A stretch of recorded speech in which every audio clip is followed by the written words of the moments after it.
If you're an American planning to leave the US and Italy is on your short list, this video is about what would make Italy a fit or not a fit for you. I'm Andy. I help American families move to Europe.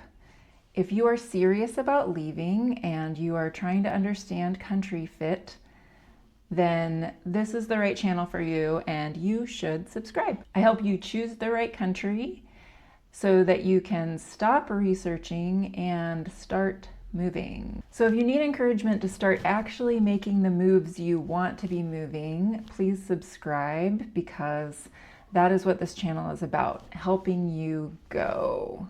I am a mom of 5 and I left America in 2019.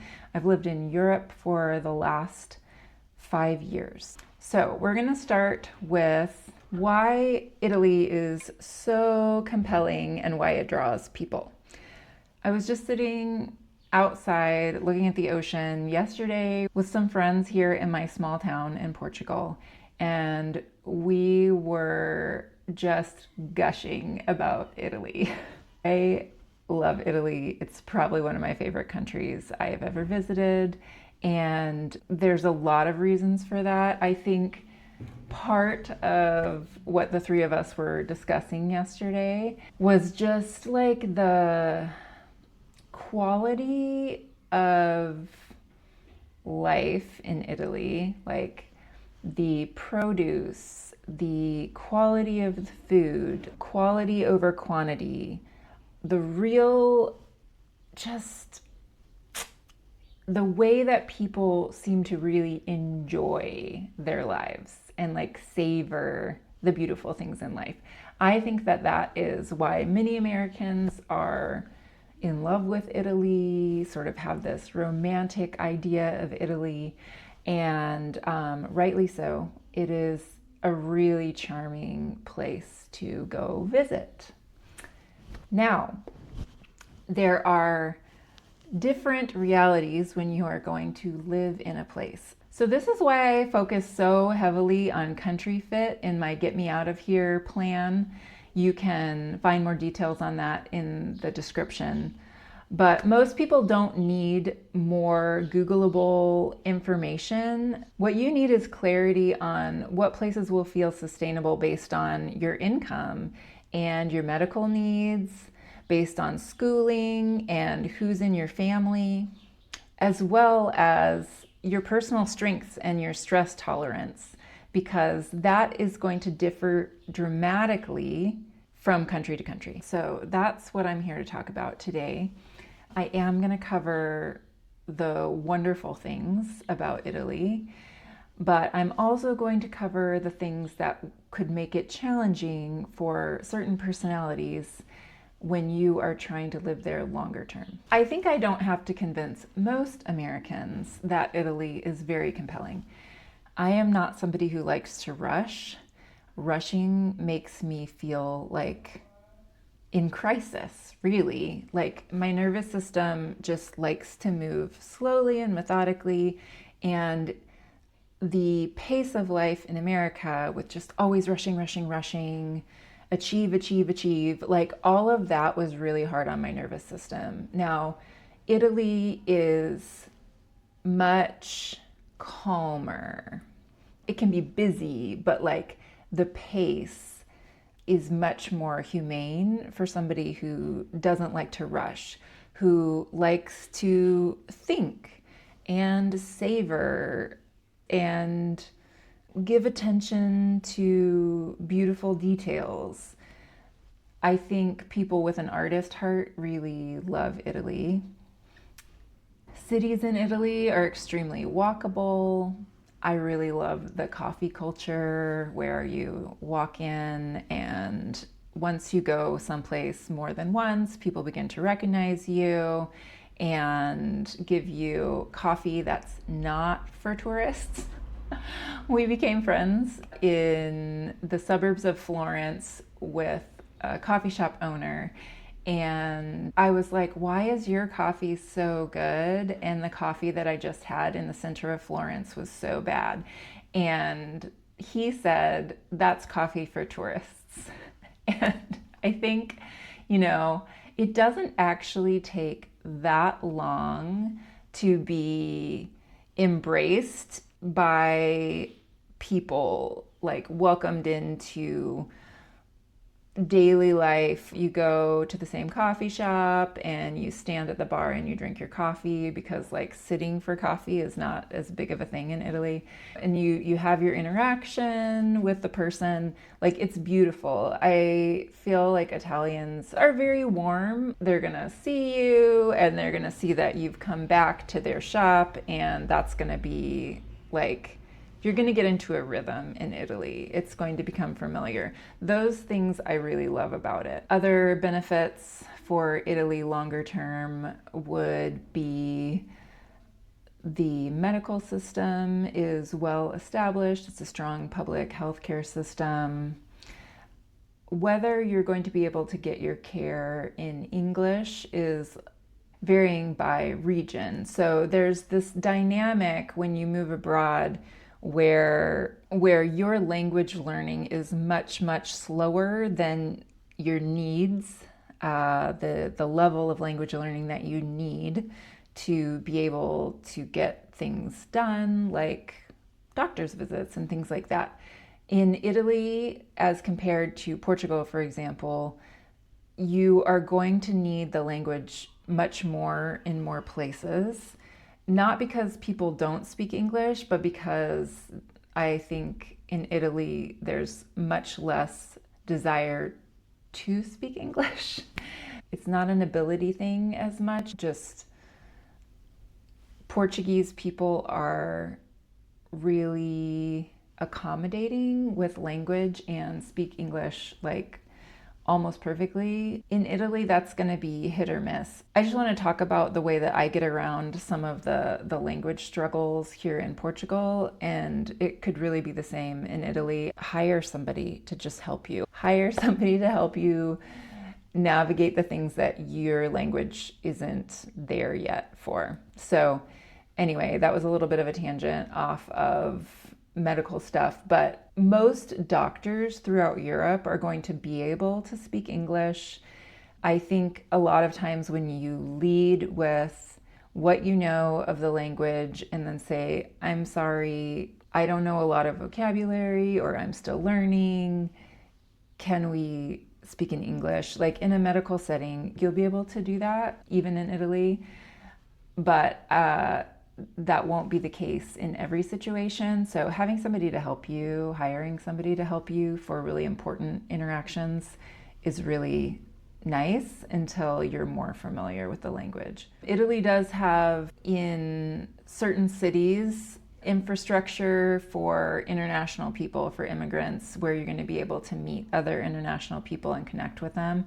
I would say most big cities in Europe have that, where you're going to be able to find an international community, because yes, while you want to get to know people who are Italians or Portuguese or Bulgarian, wherever you are, while it's valuable to try and mix into the local culture, there's always going to be this divide. And so I think it's really realistic to expect that your main community may be people like you, international people who have moved to a different country, and you have so much in common from that. So there will be people from the country that you're living in who are internationally minded. They want to be friends with people who are immigrants or coming to stay for a year or two.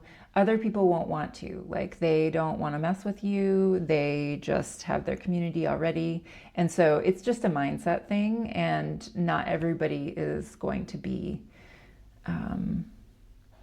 not everybody's going to be your friend. Not everybody's going to be your community. I have found that it's more realistic to expect that the people that you connect with are the international community. Not to say that you shouldn't integrate where you can with the local community. Obviously, the culture in Italy, and even just the attitude and the expressiveness, like those are all things that I really love about Italy. So somebody who's going to do well in Italy is going to be somebody who prioritizes relationships and social interaction, even if it's just in that daily coffee shop type of way. If you are somebody who gets filled up by relationships, gets filled up by like having social interactions, then Italy is going to be a good fit for you culturally. For people who value and want a slower relational pace of life, then Italy could be a really good fit on those levels, because things are just, I would say overall in Southern Europe, things are much more relational. Relationships and personal interaction is more valued than efficiency. It's an overarching statement, but that would be like a really big difference between Southern Europe and Northern Europe, or even Central and Northern Europe. With that, we're going to pivot to some of the structural realities if you are interested in staying long-term in Italy. I also want to specify that when I say long-term, I'm not talking you want to stay there for 10 years.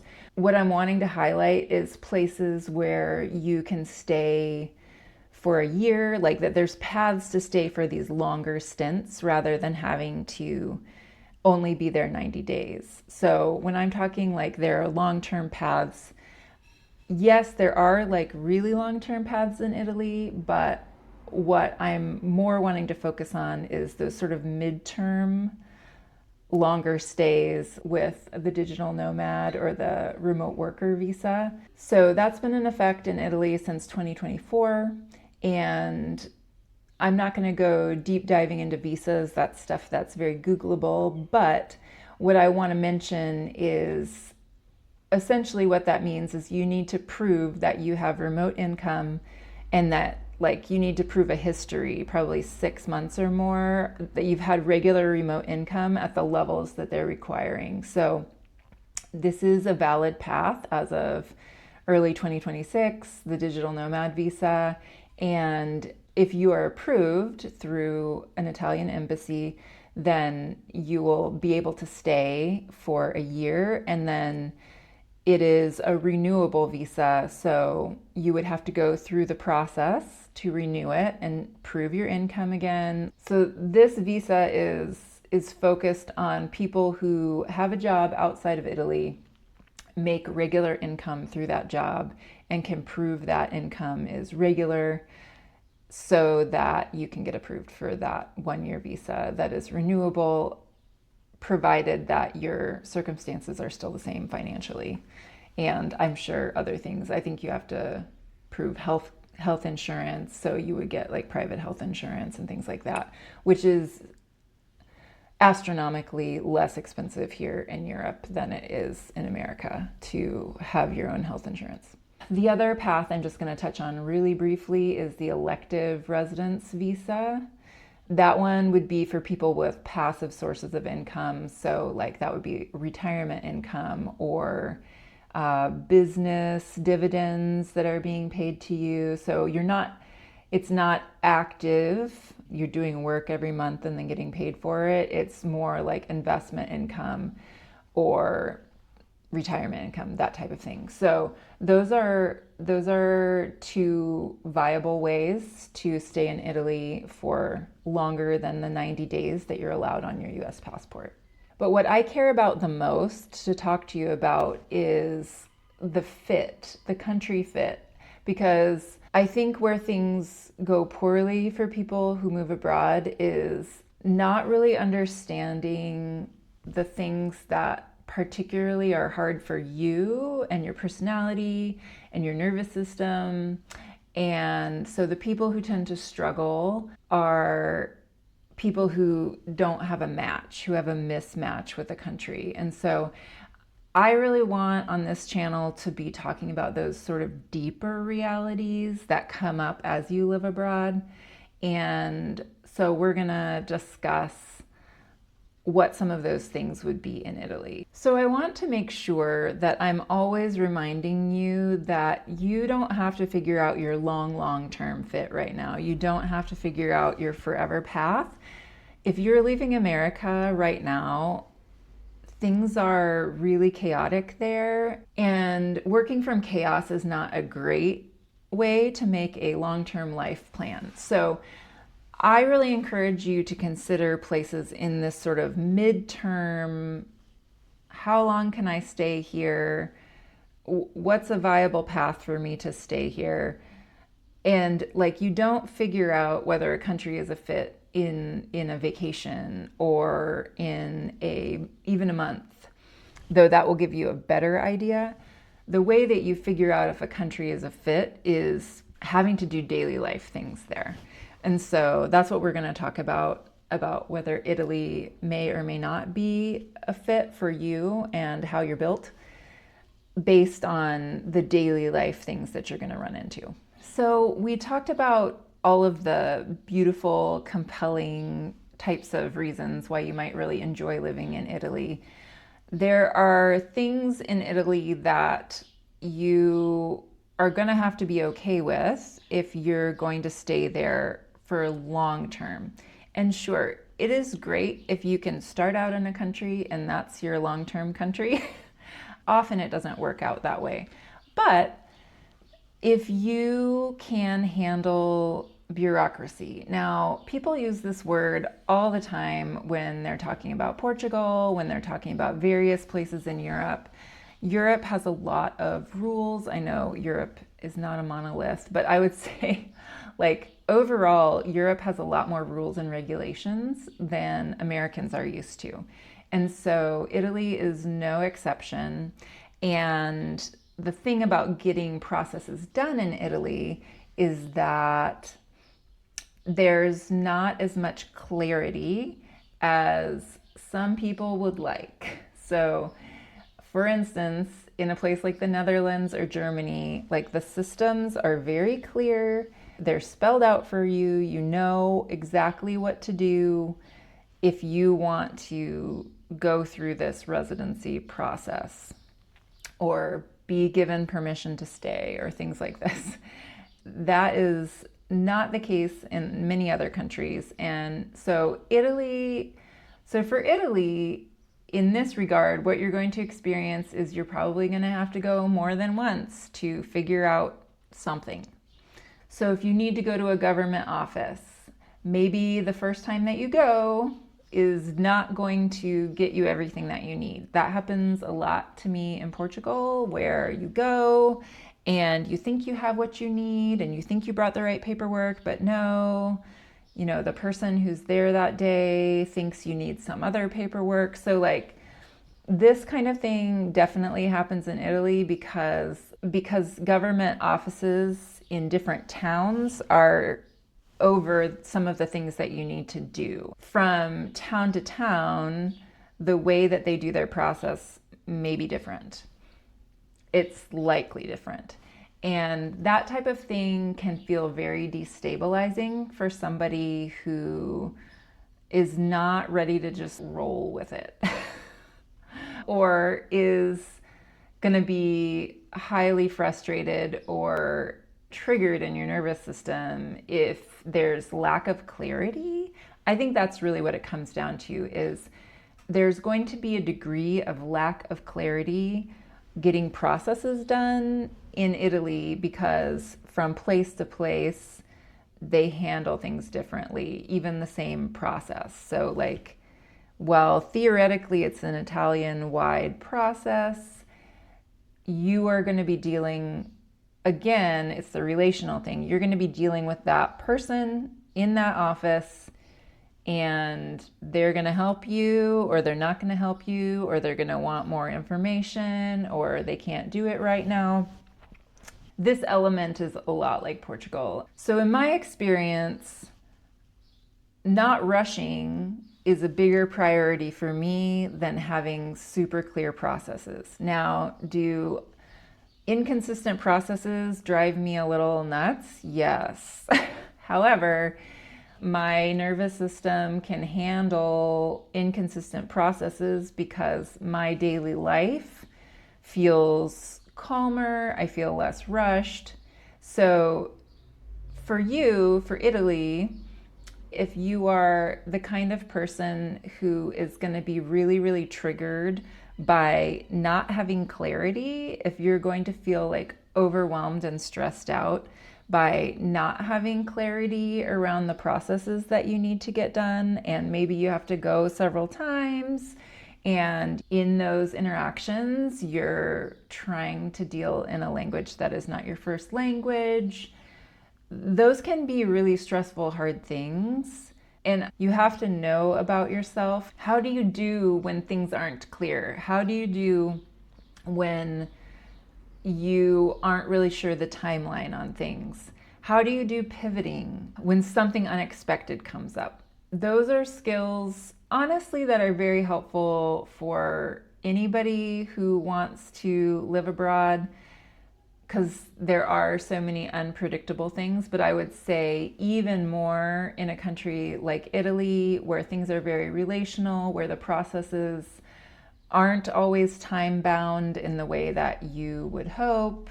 The systems are less digitized than in Northern European countries or than in the States. And so you're having to get like stamps on things. You're having to get things notarized, and you're having to bring the actual paper. Like, if that sounds overwhelming to you and frustrating to the point where you think you would just want to hide in your bed, I still, even though my higher priority is not rushing, I do want to hide in my bed sometimes. Really, again, hiring somebody to help me with the things that I need help with, paperwork wise, was the best decision I could have ever. And also helping me with translation in really important appointments or meetings when I'm already trying to like carry so many things in my brain. It's an executive function problem. To some degree, you can accommodate for yourself if you struggle with certain parts of these processes. So something that I think is hard for Americans in general, but also might just be hard for you if you really like efficiency, is the fact that you may have to go multiple times to try and get something done from a paperwork standpoint. And that is tough sometimes. So Italy works beautifully if your nervous system tolerates uncertainty, if your priority is slow, intentional life. There's a reason the Italians say like the good life, dolce vita. If you are looking to enjoy like the simple, beautiful things like good food and beautiful scenery and slower, more intentional life, if that's your priority, Italy could be a really great fit for you. If you are stressed by lack of clarity, Italy will probably be triggering to you. So you really have to understand like what in your particular life, what's driving you more, what are your strengths.